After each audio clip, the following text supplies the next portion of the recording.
externar a minha gratidão a Deus por essa oportunidade que o Senhor nos concede para retornar a esta casa nessa data tão especial que caracteriza-se a festividade da tarde da bênção. Nós ficamos sabendo que o período da tarde foi uma bênção. Eu quero louvar a Deus pela vida de todos vocês, em especial pastor Evandro Chior, Deus abençoe a ti, a família, nossa irmã de Deus, junto com o Marcos, Deus abençoe, muito obrigado pelo convite. É sempre um prazer poder atender os demais irmãos, amigos, pastores, obreiros, as irmãs que estão aí na direção desta obra, auxiliando a nossa irmã. Deus continua agraciando e abençoando tudo de uma forma sobrenatural. Meus irmãos, a minha esposa não veio porque ela faz parte do círculo de oração ali na igreja do Jardim Tatiana, e por esse motivo ela acabou ficando lá com suas responsabilidades. Não pôde vir, mas na próxima feita certamente traremos para poder cultuar o Senhor juntos, debaixo da permissão do nosso pastor lá, claro. Por gentileza, você que trouxe o exemplar da Bíblia Sagrada, que quer abrir juntamente comigo, acompanhando o texto de Eclesiastes, capítulo de número 11, versículo de número 5 e verso de número 6. Eclesiastes, capítulo de número 11, verso de número 5 e verso de número 6, por gentileza.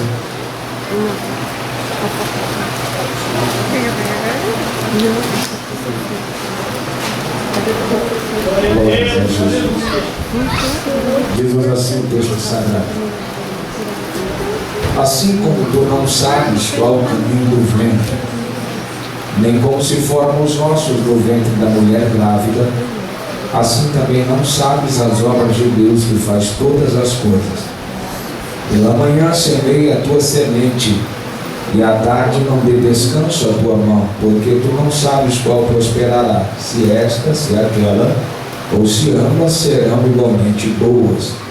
O verso de número 1 e o 2 diz assim: lança o teu pão sobre as águas, porque depois de muitos dias o acharás. Reparte com 7, ainda até com 8, porque não sabes que mal haverá sobre a terra. Amém? Sente-se, por gentileza, não peço atenção, peço rápido, sucinto, aquilo que Deus colocou no meu coração, para não causar falta de irmãos, deixe por isso. Na quarta-feira, certamente, os irmãos têm seus compromissos, alguns logo após o culto e outros vão descansar para poder trabalhar logo cedo.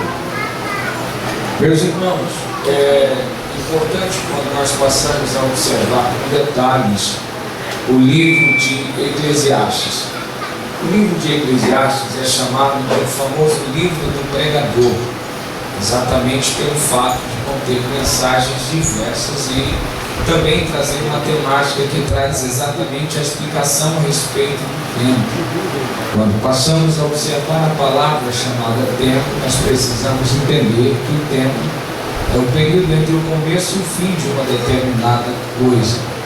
É importante quando a gente observa esse livro, especificamente o capítulo de número 11, porque o livro vai trazer exatamente algo a respeito das consequências que o tempo nos traz.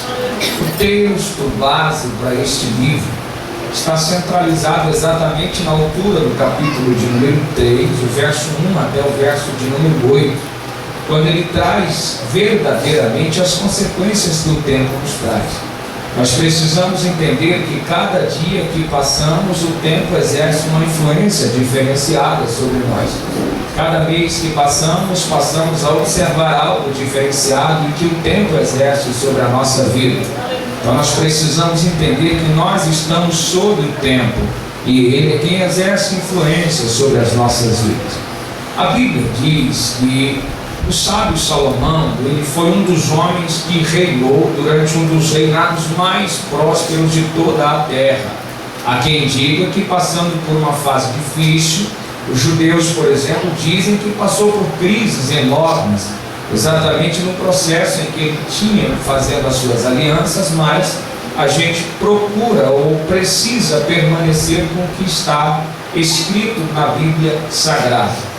É importante quando observamos as épocas e exatamente no plano de fundo, quando a gente entende melhor, para poder esclarecimentos deste capítulo, especificamente o capítulo de número 11, nós precisamos entender e observar a geografia do famoso Rio Jordão, que é um dos rios que é mais poluídos da terra de Israel, porém um dos rios mais conhecidos de toda a sua história.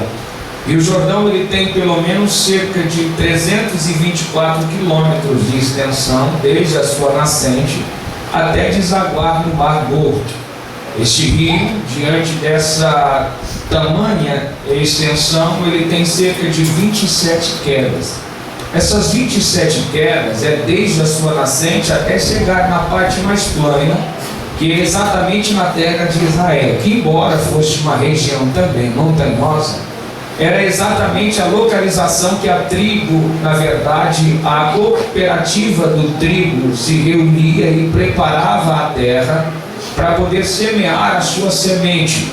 Essa semente era uma das 7 sementes apresentadas ao Senhor, exatamente na festa conhecida por nome de Festa das Sementes. Era uma forma de agradecimento a Deus pelo fruto que Deus havia dado. Então nessa festa pegava-se, separava a primeira planta a dar fruto, pegava esse fruto e apresentava ao Senhor como forma de agradecimento, entendendo que Ele é quem provê, entendendo que Ele é quem nos sustenta, entendendo que Ele é quem nos mantém vivos e de pé diante das nossas necessidades. A história diz que nessa época era a época em que o Rio Jordão, na sua nascente, que vem exatamente nas montanhas do Líbano, a época era uma época de transição. E essa época de transição foi exatamente quando o sol começou a aquecer as geleiras. E quando o sol aquece as geleiras automaticamente derretem. Embora dentro da terra de Israel, a cooperativa do trigo havia preparado a terra na época certa, e de fato o inverno havia chegado no momento certo dentro da nação de Israel, a cooperativa do trigo prepara a terra, ara a terra e lança a sua semente. Passando os dias, a semente começa a nascer e de repente nasce o pasto verdadeiramente era verdejante. Então o prospecto era um tanto quanto positivo para todos os lavradores. Por quê? Se a plantação nasceu bonita, certamente eles têm plano de colher coisa boa. Se a plantação está verdejante, certamente o prospecto é positivo, porque entende-se que não vai haver crise. Essa época era a época em que o Rio Jordão, de repente, lá nas montanhas, o sol começa a aquecer. O inverno chega numa época errada e o sol aquecendo, as geleiras começam a derreter. Quando derrete, há um risco iminente das águas aumentarem o seu volume.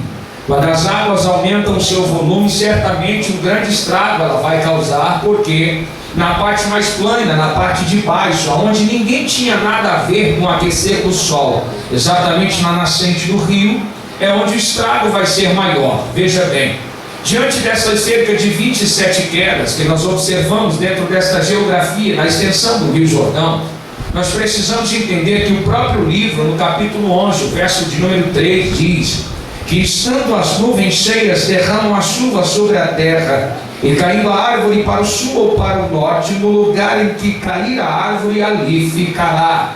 Ele está dizendo que o tempo está trazendo duas consequências. Primeiro, a chuva vem, ela vem passageira, vem aquela que traz uma grande tempestade, e trazendo a tempestade cai um grande volume de água e aumenta a água. De repente o sol aquece a água, não somente a da chuva, mas ao derreter as geleiras vão aumentando o seu volume, e até passar por essas cerca de 27 quedas ela vai causando um grande estrago.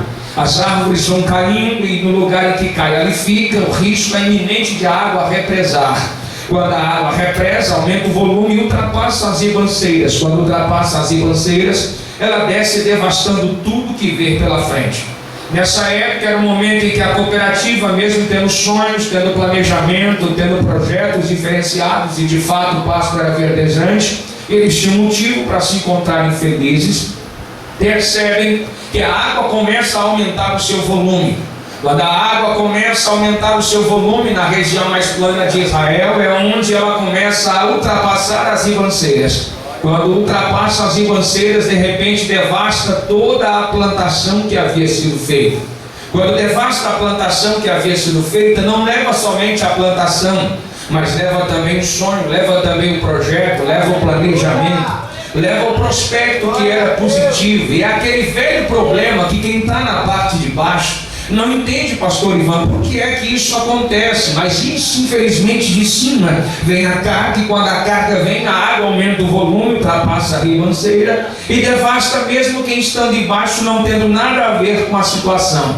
É aquele velho problema que acontece, que a gente não sabe de onde veio, não sabe por que veio, não sabe para que veio, mas infelizmente as consequências a gente sofre. Quando de repente a cooperativa percebe que agora não há mais o que fazer, a crise vai se instalar na nação de Israel no ano vindouro, exatamente pelo fato de que toda a plantação foi devastada. Um rio que tem cerca de 30, 40 metros de largura, em uma época dessa se transforma em 2, 3 quilômetros de extensão. A água que poderia na época até ser limpa, agora se transforma em um grande lamaçal, suja, e acabou levando tudo aquilo que o povo havia instalado, aquilo que o povo havia plantado. Nesse momento, é o momento em que o desespero começa a bater na porta daqueles que fazem parte da cooperativa.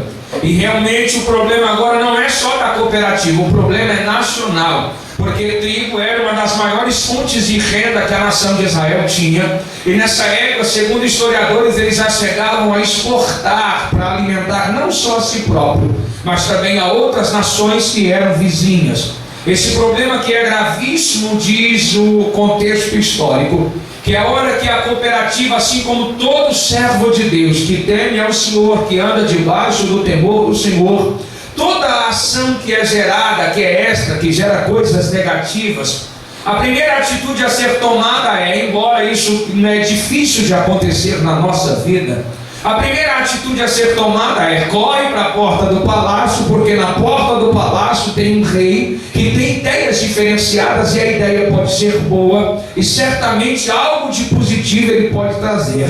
É por isso que há 20 anos nós estamos dando glórias a Deus e aleluia nessa tarde da vitória, que na verdade está sendo encerrada essa noite, porque graças ao Senhor são 20 anos de muita conquista. Embora muitas causas foram colocadas debaixo de oração, eu mesmo presenciei aqui e já contei vários testemunhos que Deus me proporcionou pela sua graça e misericórdia, de ver as bênçãos de Deus se cumprindo sobre a minha vida. Quando observamos esse momento difícil que o povo passava, a cooperativa se reúne e corre para a porta do palácio, porque sabe que lá no palácio o rei é sábio e pode trazer uma notícia que é positiva. Quando o povo corre para a porta do palácio, o povo chega já desesperado e chorando, porque entende-se que a festa das sementes do ano que vem vai ser incompleta. Por que vai ser incompleta? Porque não vai ter a semente do trigo para ser apresentada. Essa era a primeira tristeza. A segunda tristeza era que a crise bateria na porta, e certamente o povo judeu vivia embasado exatamente nas festas que a nação de Israel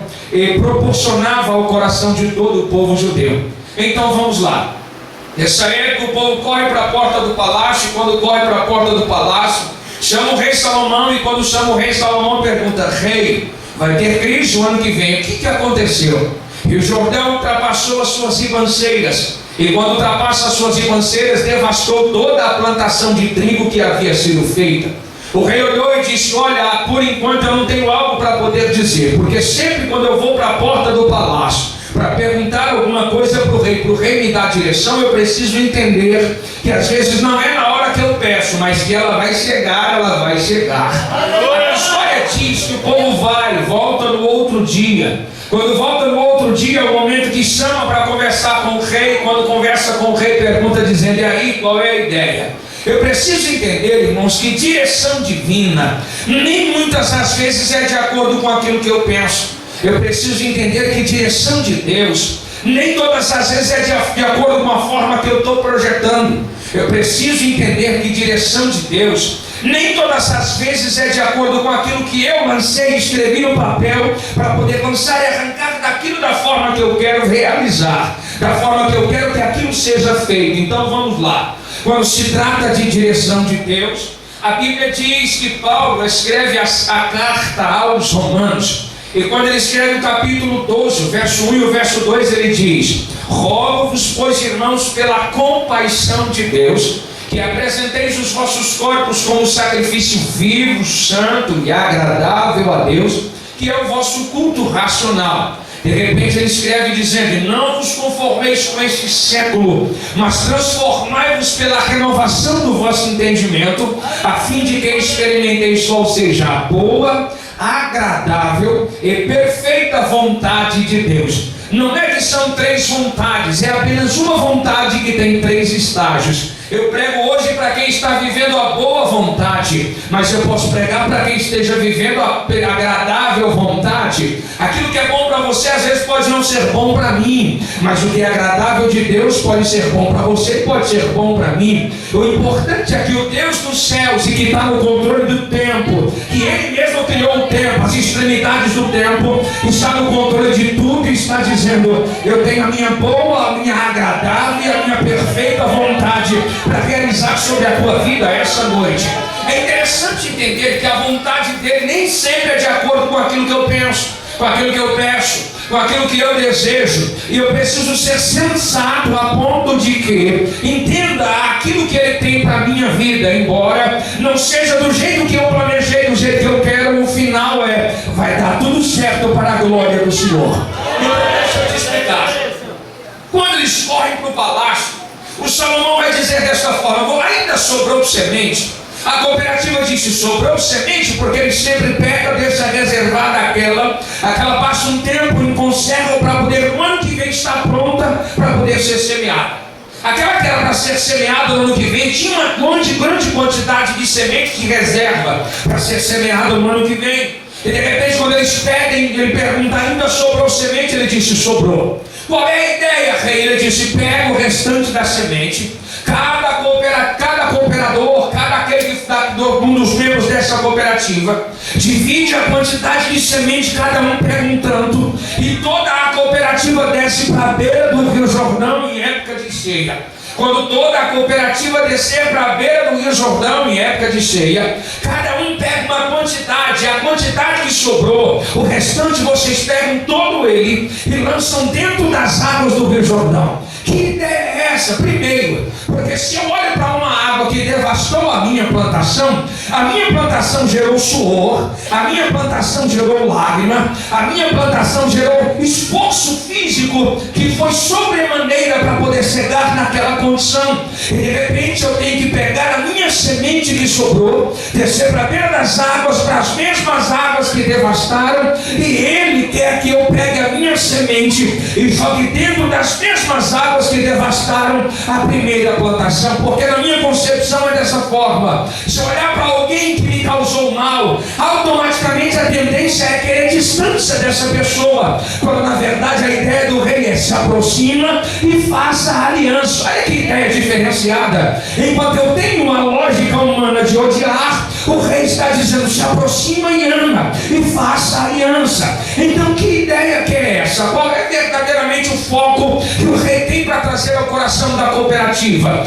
Pega a semente e joga a semente nas águas que devastaram a plantação. Então por que eu tenho que fazer isso? Primeiro, porque o rei agora vai se lembrar da época em que o povo de Israel vivia dentro da terra do Egito. Era proibido de plantar semente, tinha que trabalhar apenas para poder sustentar os egípcios, pagando tributos e impostos altos, e tudo que plantava e que colhia era para eles.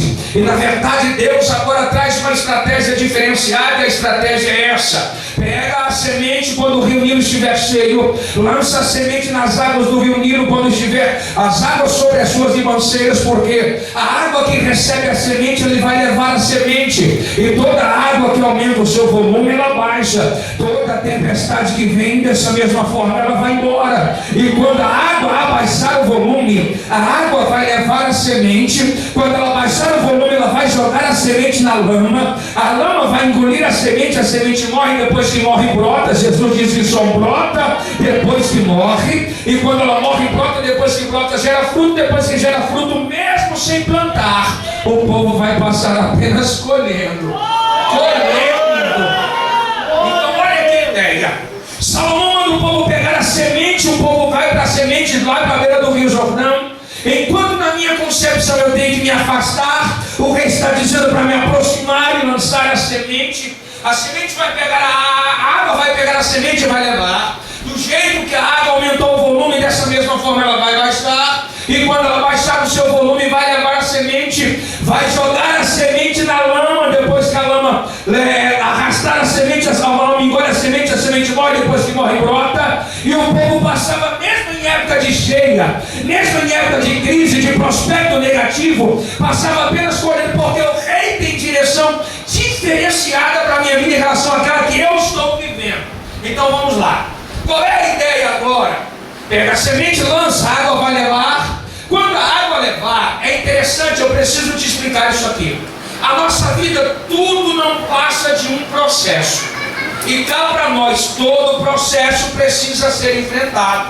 Eu sei que tem crente que se acha tão brutal, que ele quer orar agora e depois da oração o negócio já está resolvido, e não é dessa forma. O processo precisa ser enfrentado. Escadaria precisa ser subida. Escadaria precisa ser escalada para poder chegar no seu topo. E eu não consigo pular etapas, principalmente quando se trata de direção de Deus. Então tudo se trata de um processo. E sabe qual é a dificuldade do processo? É que processo eu não entendo. Processo eu não sei onde é que vai chegar. Processo eu não conheço, é desconhecido. Eu só tenho experiência depois que eu passo. Eu só tenho experiência depois que eu chego. Se eu encontrar alguém que já passou uma fase que eu estou vivendo, certamente essa pessoa vai ter conselhos para poder me dar, porque já passou por aquilo. Mas enquanto eu não passar, eu não sei onde é que eu vou chegar. Não tenho ideia de quando é que isso vai parar. É por isso que ele escreveu dizendo: assim como tu não sabes qual é o caminho do vento, e nem como se formam os ossos no ventre da que está grávida, também não sabes as obras de Deus que faz todas as coisas. Diga comigo, eu não sei. Diga, meu processo é desconhecido. É aqui que eu choro, irmãos. É aqui que eu derramo lágrimas. É aqui que eu me desespero e perco o controle. É aqui que eu me desespero e às vezes a situação é tão difícil que eu não tenho força para poder suportar. Eu não entendo dessa forma. Embora o meu Deus olhe para mim e diga: eu só te dou luta que você tem capacidade de carregar. Eu só te dou fardo que você tem força para poder suportar. É aqui que eu entendo a grande dificuldade. Então vamos lá. Quando o povo entende a ideia de Salomão, o povo vai e obedece. Quando o povo vai e obedece, vivencia a grandiosa e maravilhosa vontade de Deus sobre a sua vida. Embora não fosse do jeito que eles planejaram. Aí vem a incógnita. Salomão agora percebe que a ideia foi positiva. E quando percebe que a ideia foi positiva, ele diz: eu vou escrever esse negócio, porque até agora ninguém registrou isso aqui. Quando ele diz: eu vou escrever esse negócio, ele pega os objetos necessários da época para poder descrever. E de repente, quando ele vai escrever, já havia escrito o capítulo de número 10 até o verso de número 20 do livro de Eclesiastes. De repente vai escrever o capítulo de número 11. Quando ele vai escrever o capítulo de número 11, ele vai dizer: lança o teu pão sobre as águas, porque depois de muitos dias o acharás. Olha que profundidade. Reparte com 7, bênção compartilhada, e até com 8, porque tu não sabes que mal haverá sobre a terra. Isso aqui é profundo. Por que é profundo? Primeiro porque, quando olhamos para a verdadeira essência disso aqui, nós vamos entender que isso aqui nunca foi pão. Mas está escrito: lança o teu pão. Nós vamos entender que isso aqui nunca foi pão, mas isso sempre foi semente. Por que era semente? E Deus mandou escrever pão.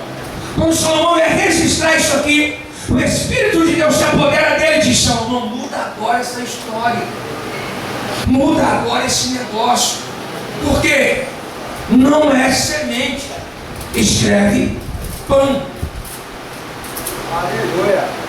Primeiro, aquilo nunca foi bom. Cá para nós, se tem alguém aqui que gosta de pescaria, vai saber naturalmente que se pegar pão e jogar pão dentro da água, se tiver tilápia, se tiver lambari, se tiver qualquer outra espécie de peixe, não vai sobrar nada. não sobra nada. E ele foi tão profundo que ainda disse: lança, e quando você lançar, depois de muitos dias lançarás. Rebote com 7 e ainda até com 8, porque não sabes que mal haverá sobre a terra. Olha que profundo. Então, cá para nós, se isso não era pão, por que foi que Deus mandou escrever pão? Se isso aqui era semente, por que foi que Deus mandou escrever pão? Lembra quando eu disse que tudo não passa de um processo? Então vamos lá. Aquela semente ainda ia ser lançada na água. A água vai sair do seu volume, levava a semente embora, jogava a semente na lama, onde a mesma água que devastou se encarregou de gerar uma nova plantação. Isso aqui é profundo, deixa eu te explicar. Porque tem gente que quando entra na prova, desesperadamente já entra na presença de Deus e fala: Pai, acaba logo com esse processo, acaba logo com essa prova, acaba logo com essa luta. Aí vem o Deus do céu e está dizendo: calma, que a água que devasta é ela mesma que gera uma nova plantação. Você está entendendo por que a luta ainda não passou? Eu sei que tem gente que olha e fala: é pecado, pode se consertar, tem algo escondido. Não, pode não ser isso. Pode ser o Deus do céu que está olhando para ti dizendo: passa, cada dia mata um leão, cada dia mata um urso, mas lá em frente não desista, porque o resultado vai ser colheita. Enfrenta. Você não pode parar agora. Você não pode desistir agora. Eu estou sentindo arrepios no corpo, eu estou sentindo a presença de Deus. Aleluia. Meu irmão, para, mas peça força, diga: Deus, me dê força para poder passar, porque a tribulação produz a paciência. Ah, meu irmão, sabe o que é o resultado disso aí? É a experiência que Deus tem para a tua vida. Capacidade, passa essa e recebe força para enfrentar a outra que vai ser maior, mas vai estar mais forte na presença de Deus. Então a chuva que devasta, a água que devasta, na presença de Deus, na minha concepção eu quero distância, mas na presença de Deus eu tenho que me aproximar, porque é ela que vai gerar uma nova plantação. Você só precisa lançar a semente. Aleluia. Deixa eu te explicar isso aqui. Quando eles percebem que o negócio deu certo, ele vai registrar. De repente eu entendo que há um processo a ser tratado, e esse processo a ser tratado não pode pular etapas, a não ser que alguém enxergue de uma forma diferente. Porque tudo depende da forma que eu vejo, tudo depende da forma que eu enxergo. Tem processo que é tão terrível que me atrapalha de enxergar o jeito que correto que Deus quer que eu enxergue. Tem processo que é tão difícil que me impede de ver a forma que Deus quer que eu veja. Então vamos lá. Quando observamos a forma que Deus vê, não somente vê, mas sempre age de uma forma diferenciada. Veja bem, eu já passei do horário, eu quero correr aqui para me terminar, já estou caminhando para o encerramento, então deixa eu explicar isso aqui. Deus trabalha de uma forma tão diferenciada, que Ele vê as coisas de uma forma diferente. Já no ver a situação, Ele já enxerga outra coisa em relação àquilo que nós estamos vivendo. Por quê? A semente ainda ia ser lançada, as águas levariam, quando levassem, lançariam a semente na lama. Quando lançariam a semente na lama, a lama engole a semente morre, depois que morre brota, depois que brota cresce, gera fruto e o povo passaria colhendo. Depois da colheita, vai malhar o trigo, separar a semente do cacho. Depois que separa a semente do cacho, vai moer. Depois que moe a semente, transforma a semente em farinha. Depois que transforma em farinha, armazéns ensaca do mercado. Do mercado as donas de casa vão para comprar a farinha para trazer para dentro de casa. Traz também os ingredientes. Depois que traz os ingredientes, prepara a massa. forno, joga a massa no descanso. Eu já vi minha esposa fazer, não sei fazer pão, a minha esposa sabe. Depois que joga no descanso, coloca na bandeja. Depois que coloca na bandeja, introduz no forno quente. Depois do período dentro do forno, aquece, passa, fica por lá. Depois de um tempo, apaga o fogo para não se queimar. Porque eu também vou aproveitar que ela não está aqui. Eu já também vi a minha esposa se queimar com isso. Então depois que apaga, passa um tempo, retira. Aí é que o pão sai pronto.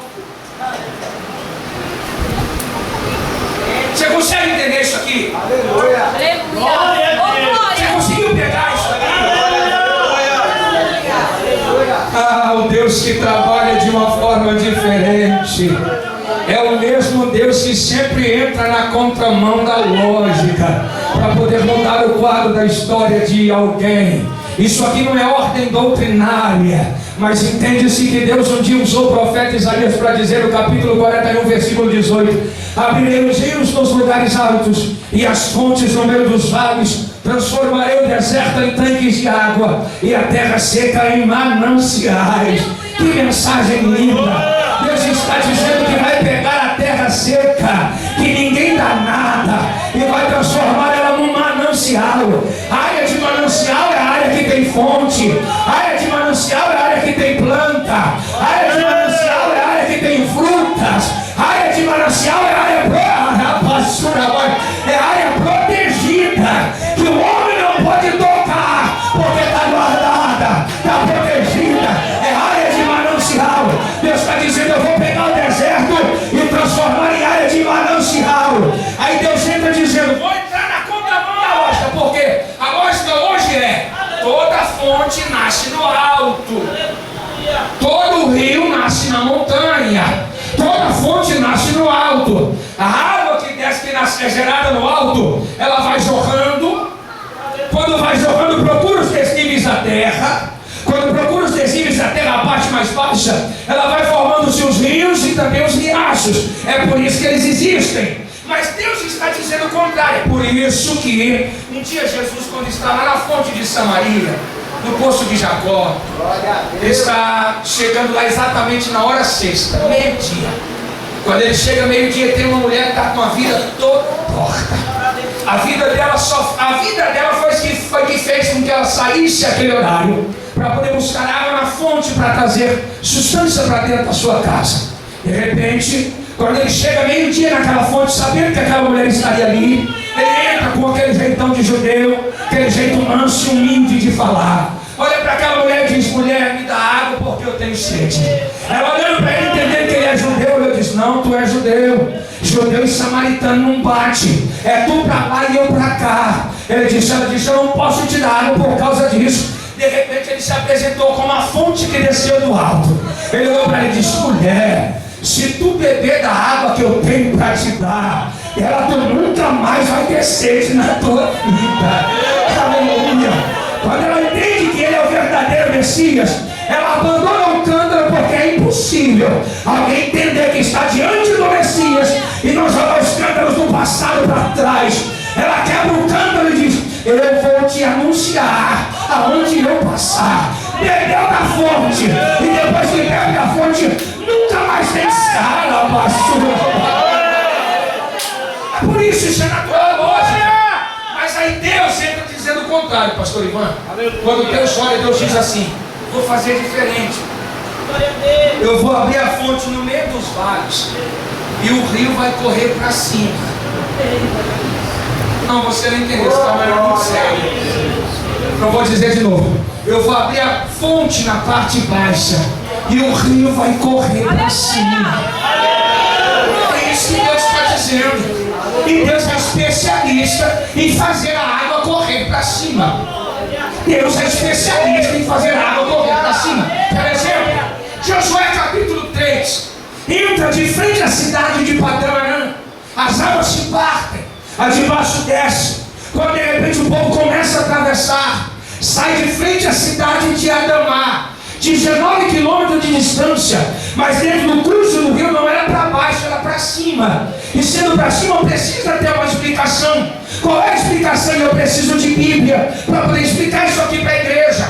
Qual é a explicação? edificação, quando o povo atravessa de frente uma cidade, quando chega do outro lado, chega de frente outra cidade que fica 19 quilômetros acima. Então há duas possibilidades. Qual é? Primeiro, ou a fonte do Rio Jordão engole a água de volta para o povo andar subindo no curso do Rio Jordão, ou a água que vai se transformando no montão não vai somente se transformando no montão, mas vai subindo, vai subindo, vai subindo, e o rio vai ficando vazio. Aí eu preciso de Bíblia para poder dizer isso aqui. Salmos 114, o versículo 3, a Bíblia está dizendo: que viste, ó mar, que fugiste, é tu, ó Jordão, que tornastes atrás.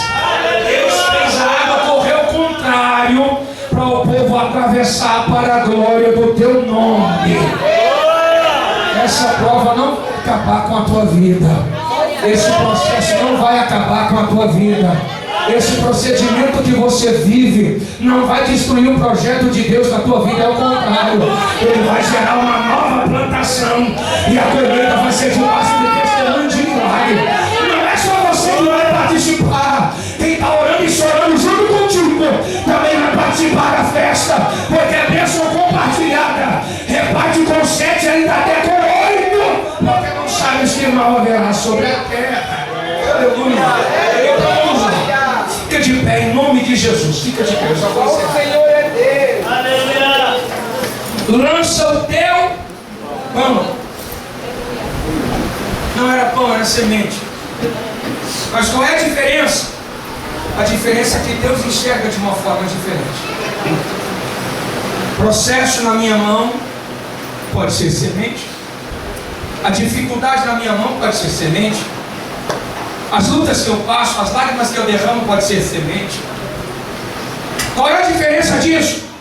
Eu não tenho capacidade de enxergar além daquilo que eu estou vivendo, mas eu sirvo a um Deus que quando olha para a minha semente, o meu sofrimento, a minha lágrima, se tiver insistência, perseverança, se tiver temor do Senhor, se tiver presença de Deus, o Deus eterno olha do céu e diz: você chora, semente. Você derrama lágrimas, semente. Você sofre, semente. Mas eu estou olhando, eu vejo semente. E não sei quando é que ela vai se transformar em fruto. Não sei quando é que o resultado vai secar. Aí o meu Deus está: não, eu estou olhando para essa mesma semente e já não estou vendo mais semente. Salomão, não escreve semente, não escreve. O que eu vou escrever, Senhor? Escreve pão. Porque enquanto você olha para a tua semente e vê semente, o teu Deus olha para a mesma semente e enxerga o pão. Pronto. O resultado da tua semente. Deixa eu explicar. Estou sofrendo agora. Estou chorando agora. Estou passando o processo agora. Há quem esteja entrando agora no processo, há quem já esteja na metade e há quem esteja no final. Mas isso é independente. É independente do processo que você está vivendo. É alguém que precisa ser salvo. Estou orando por ele agora. Deus já está olhando para essa pessoa, vendo de terno e gravata, pregando a palavra de Deus. Estou orando para alguém que precisa de cura. E quando tiver insistência de oração, Deus está dizendo: eu já estou vendo o milagre pronto, preparado, para a glória do meu nome, testemunho de vitória. É isso que Deus está dizendo. Esse é o processo que Deus está te explicando. É isso que Ele vai trazer à tona. Está chorando agora. Deus já está enxergando o resultado desse processo. Está sofrendo agora. Deus já está vendo o resultado desse processo. Deus já está te vendo com o troféu de vitória na mão do outro lado, glorificando, magnificando, exaltando e dizendo: ao Deus eterno, Criador dos céus e da terra. Eu preciso fazer uma oração junto contigo. Preciso fazer uma oração junto contigo. Você que ouviu a voz de Deus, que está passando por esse processo, que o tempo é tão forte, o processo é tão grande que não te permite enxergar além disso. Saia do seu lugar e venha aqui à frente para nós fazermos uma oração rápida, em nome de Jesus. E acredite, o Deus que deu estratégia diferente para a nação de Israel vai te fazer subir nessa mesma tribuna e mostrar um grande testemunho de vitória, um grande testemunho de milagre, um grande testemunho de bênção para a glória do nome de Jesus.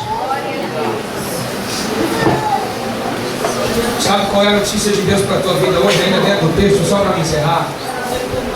Deus tem pressa em fazer milagre na vida de alguém aqui. Deixa eu te explicar isso aqui. Foi por isso que ele disse: pela manhã semeia a tua semente, e à tarde não dê descanso à tua mão, porque tu não sabe qual prosperará, se essa ou se aquela, ou se ambas serão igualmente boas. O importante é, todas elas vão dar fruto, e Deus quer que gerem no mesmo dia.